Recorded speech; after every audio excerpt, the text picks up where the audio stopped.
I don't think we can under influence the power of business thinking, business schools. Business was not on the curriculum in the 19th century college. These were what we call classic education. You were studying philosophy and you were Okay. studying theology and you were studying the sciences to see how the ordered world God had made work. You didn't really start seeing people studying business until the 20th century.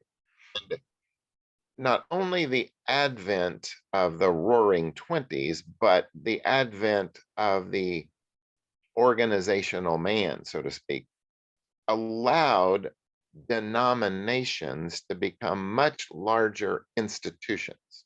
And as they became more and more institutionalized, which is a natural consequence of what Max Weber would say the institutionalization of charisma, then you get a different way of thinking about what is the Presbyterian Church. For a long time, anything that was denominational was really to be a resource for congregations. Over time, that flips, and congregations become conduits for the promotion of the institution.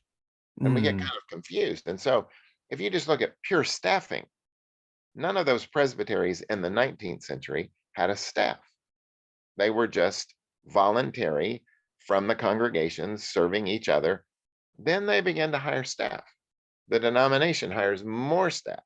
We need more people to run more enterprises to create, and it just, the whole machine just begins naturally to start asking, how are you all perpetuating the growth of this, the got denomination or it. the institution? And so It's interesting. institutionalization, you know, in a cyclical way, institutionalization has to be hit with another movement to keep Right. pressing it forward.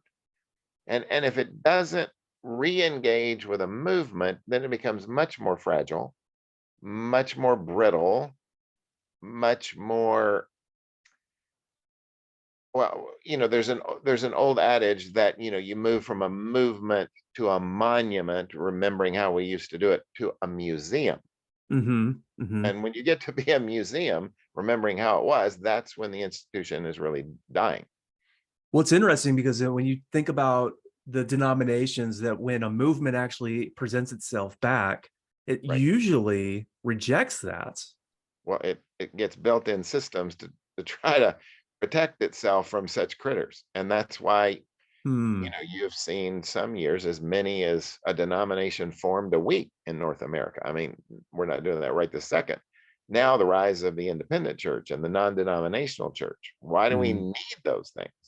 And so Right. we gather in, you know, quasi movements or associations. Acts 29 is not a denomination, but it's kind of a affiliation. Gospel Right. Coalition is an affiliation. I think most denominations are going to be resistant to that movement hitting them again and try to spit it out.